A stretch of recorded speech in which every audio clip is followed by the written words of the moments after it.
Hello, good morning. I'm Steve from UCAN English Tutoring, one of the pioneer institutions to help you prepare for IELTS, OET, and PT academic examinations. In today's video, I'm going to assess one of my students' letters and provide the feedback along with the expected scores. Let's go through the letter word by word. On the top, the student has written down the addressee's contact details without any spelling mistakes. I'm happy with that. And then she has written down the date by giving a blank line in between. Remember that in letter, your handwriting and presentation must be clear. Okay, so you have to give spacing, a blank line between two sections of the letter, any two sections, okay? And then she has written dear sir/madam. That is okay because we don't know the name of the addressee. That's what we have to use in that case. And then she has written down the reference details of the patient. So regarding Miss Bertha Stephenson, aged 72, that's good. And then she has written on the introduction paragraph. Let's go through that. I'm writing to refer Miss Stephenson, who has undergone open heart bypass surgery 10 days ago. Although she is progressing well, she requires your assistance for ongoing management upon her discharge tomorrow. That's good. So this introduction paragraph doesn't have any grammatical mistakes. I'm very happy for your introduction paragraph. This must be able to get at least B grade on condition that you have written down the remaining paragraphs very well. Let's go to the next paragraph. Socially, Miss Stephenson lives with her husband in her home. She is a habitual drinker who smokes approximately one packet every day. You don't need to place a comma here. He's a habitual drinker, smoker. Okay, so this is not needed. Okay, let's say smoker, comma, who. So in this case, remove the comma, please. Okay, because you're not adding additional information after this full stop. If you add more information, then it is okay. Her husband George was also a heavy smoker, but he refrained from smoking since 2004. That's really amazing. This sentence structure is really good. I'm very happy for you. But you should have placed Mr. George, comma. You should have placed a comma here. Okay, so Mr. George, there should be a comma, please. So Mr. George, and then place a comma here. Place a comma after George. All right, let's go to the next one.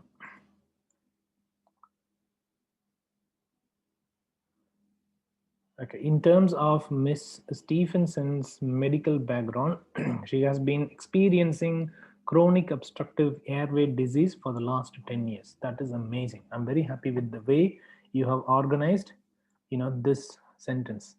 So most of your sentences are complex and compound, and you are able to write down without any grammatical mistakes, which needs to be appreciated.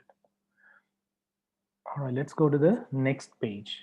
Where is the next page? I think this is the one. Yep, that's right. Okay.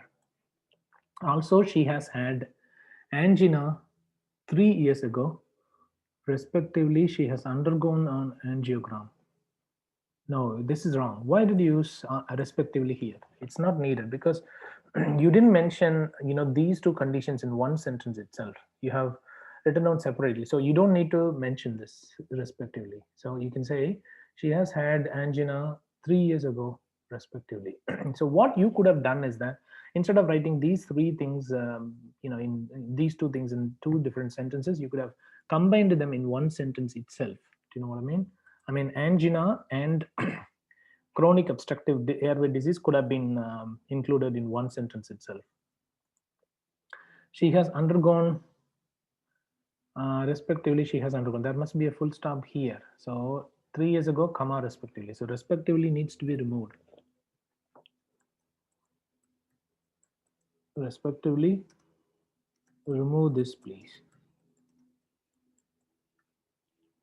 Let's go to the next one. She has undergone, so this must be a new sentence, okay? She has undergone an angiogram. Since the investigation confirmed the diagnosis of double vessel disease, she underwent an operation for the same. Okay, so you have already mentioned angiogram. I don't know why you have mentioned the same thing here. You should have cut actually these words. I think you have written on too much. You have written on the same information twice. Okay, so remove the sentence with angiogram. You know, the one that you have written on angiogram could have been removed, and then you could have mentioned angiogram in the next sentence, I mean here.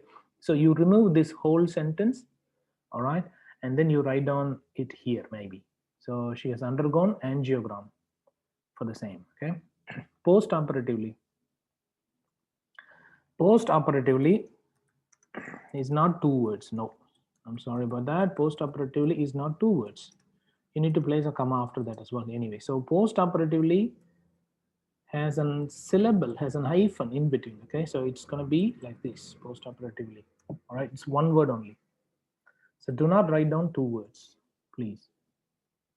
Post-operatively, that's what you have to do. She has commenced, or she was commenced on medication including Lipitor orally, Ventolin inhaler whenever required. You should have placed and here in between, because you're writing down two different medications, right? So it's better to write down and Ventolin inhaler. So instead of just mentioning Ventolin inhaler, you should have mentioned and Ventolin inhaler. Okay, that is missing. In addition, after in addition, you need to place a comma, because in addition is a connecting phrase. In addition, place a comma here, please. Okay. All right, let's go to the next one. She has been using oxygen. Spelling mistake. Oxygen has Y. It's not I. Okay, oxygen. That's wrong. Look at this. When I write it down, it changes, right? Okay, it must be oxygen. Oxygen. It must be Y. It starts with Y. Okay, it doesn't go with I. Sorry. Oxygen concentrator has been using an oxygen concentrator. It must be N, because it's one equipment only. So you should have mentioned again an oxygen concentrator. Okay, not just oxygen concentrator, to improve oxygen saturation. That's okay. She was advised about postural drainage position. What is this? I can't understand this.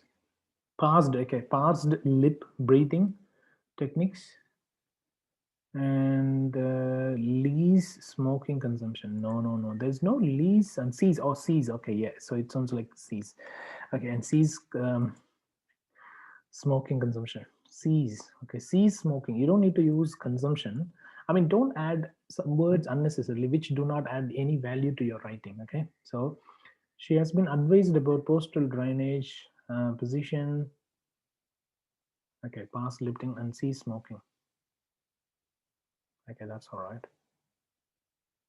Ceasing smoking. So it should be cease smoking consumption. Okay, so you should have mentioned ceasing smoking. That's okay. That's it. All right. During hospitalization, Miss Stephenson was observed to be distressed observed to be distressed and anxious due to lack of confidence in managing her health condition at home. I mean, the sentence doesn't have any grammatical mistakes, but you have written down like too much here. Okay, so it's better to write down simply like during hospitalization, Miss Stephenson was distressed and anxious due to lack of confidence in managing her health condition at home. So you could have removed observed to be.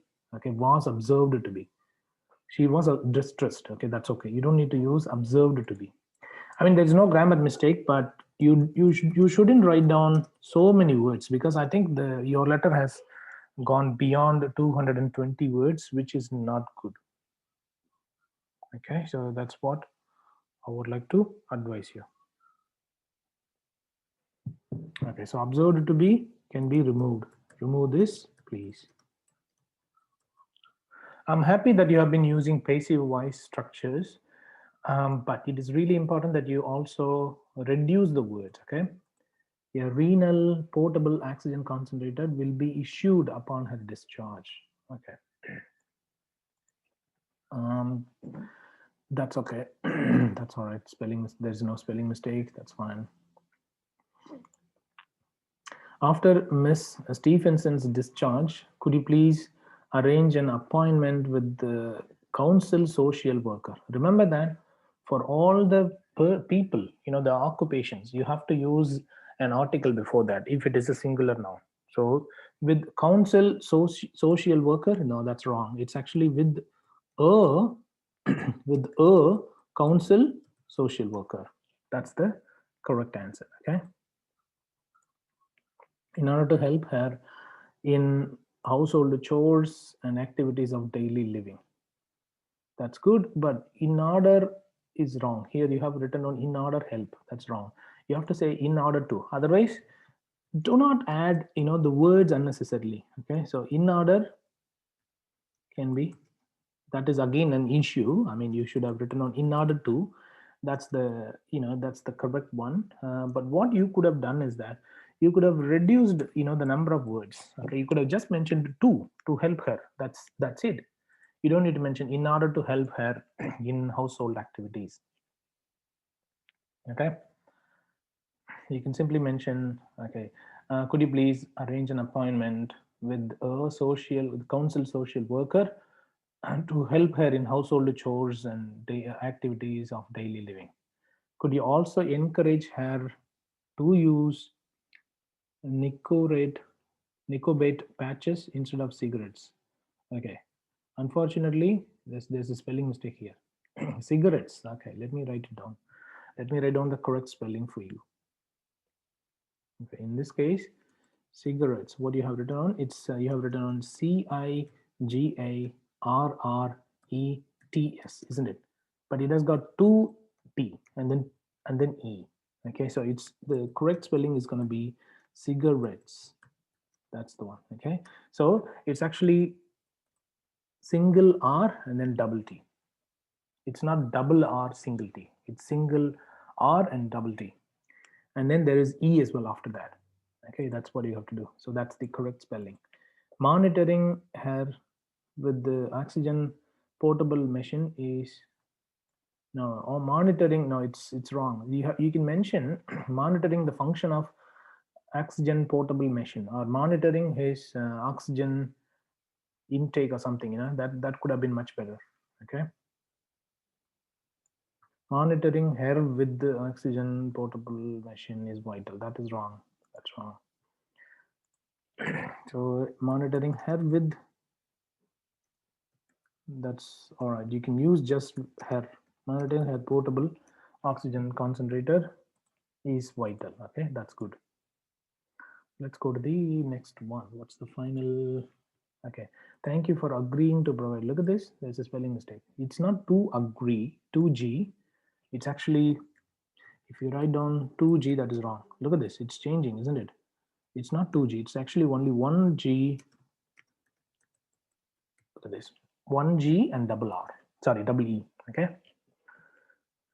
All right, but the way you have written on is incorrect.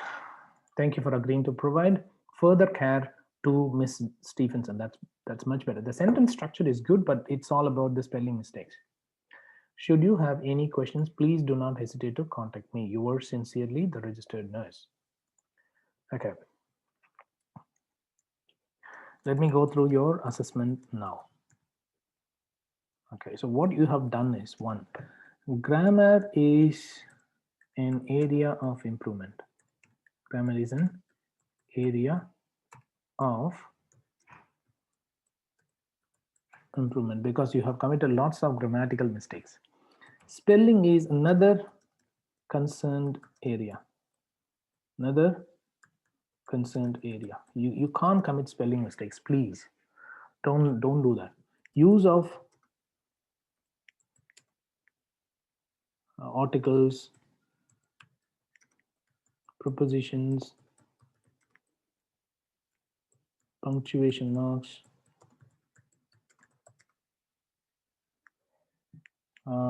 nouns and tenses, nouns and tenses, nouns and tenses could have been better.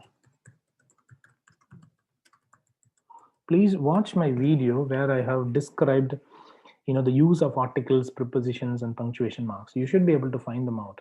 I have also uploaded the videos on nouns and tenses. Okay, nouns, verbs, and tenses. All right, you haven't used them correctly, please. Okay, vocabulary could have been better. You could have used some synonyms, more synonyms and formal words. Okay, some of the words need to be changed. All right. Okay, what are the other mistakes you have committed? Let's go through this. You unnecessarily have written down so many words. You should have shortened many sentences. Okay, because there are some words in almost each sentence that do not add any value. So I would recommend you to work on this area, please. Did you count the number of words? I believe it's more than what you have. What would you have to write down? Okay, did you count the word count? Did you count the words in your letter? I'm pretty confident that it's more than 220.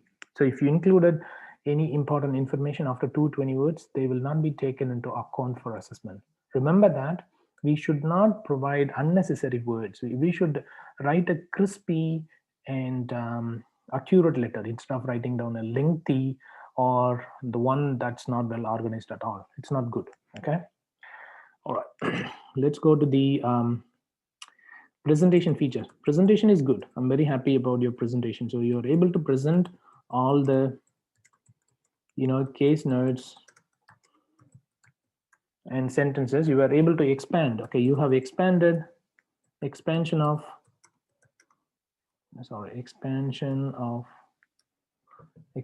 abbreviations is fair enough. I'm happy with that as well. Expansion of abbreviations is fair enough. Okay, that's good. What else? Okay, let's go through this presentation features. You have included relevant case notes, but you should have shortened the words. Okay, you don't need to add some words. Overall task fulfillment is okay. I mean, it's not that bad, but it could have been better. Okay, overall task fulfillment could have been better, could have been a little bit better. All right, vocabulary is okay, connectivity is all right, arrangement of ideas is good. You have been able to expand all the abbreviations. I'm happy with that. And spelling mistake is one of the issues. And then the article. Okay, so those are the mistakes. Okay, sometimes you didn't know whether to write, whether a word or a phrase has got one word only or it is a two word one. Okay, so that's an issue. But apart from that, I think it's all good. Okay, so according to me, your expected score, it could be close to C plus, but I'm not fully convinced to give you C plus. Okay, to me it sounds like a 280 out of 500 graded letter. You have improved a lot when compared with your previous letter. Hats off to you. You have done a good job, but still there are a couple of obvious mistakes that need to be rectified. Okay, the way you have to rectify your mistakes is to read through my feedback at least twice or thrice, and then record those mistakes on your mobile phone. Everyone should have a mobile phone with an app to record your conversation, isn't it? So what you can do is that you can record those mistakes, and then listen to them again and again. Okay, when you listen to them again and again, your brain is able to hold all those information in its memory, and then when you write down the letters in the future, you should be able to rectify them. Your brain will tell you, hey, this is a mistake, please do not do that. Okay, so you'll be amazed if you record and listen to them again and again. Okay, you need to have a separate notebook for writing mistakes alone. Okay, so for writing you have to have two notebooks, One is the one that you have to write down the letters, and the other is to write down those mistakes and then record them, frequently, and then listen to them. So you need to listen to your mistakes at least once in 3 or 4 days, please. Okay, depending on the examination timeline. I mean, if you're going to appear in the exam within the next couple of weeks, then you have to listen to that every day, almost every day. But if you have got the examination booked in about 2 to 3 months, then you can listen to those recordings once in 3 days or 4 days. And it also depends on your score. Okay, if you scored very low, then I would recommend you to listen to the audio as frequently as you can, please. All right. If you would like to get your first letter assessed at free of cost, I'm very happy to do that. You can send it to me on my WhatsApp number, that is +61 468 480 877. You can also contact me on my email address, that is steve@ucanenglishtutoring.com, or on my Facebook, that is www.facebook.com/ucantutoring. I thank you so much for watching this video, and I hope you have learned something new. If you are happy with the way I have assessed, please leave your comments in the comment section so that it will motivate me to upload more videos. I'm glad to help you everyone to pass their examinations in one attempt itself. I have been helping more than 12,000 students, and this figure is ongoing till now, in order to pass their OET, IELTS, and PT academic examinations. If you also require the assistance with the speaking, I'm glad to assess your first role play conversation at free of cost. I'm going to provide you a word by word accurate assessment which is in line with the OET examination criteria. If you pass my assessment, you will definitely pass OET examination as well, because my assessment is going to be really strict and accurate. If you like these techniques, please like my videos and share them with others. You can also subscribe to my YouTube channel so that you will not miss any updates in relation to the examination techniques, questions, strategies, assessment, and correction of letter and the speaking role play conversation. Thank you and wish you good luck with your practice. Have a lovely day. Bye bye.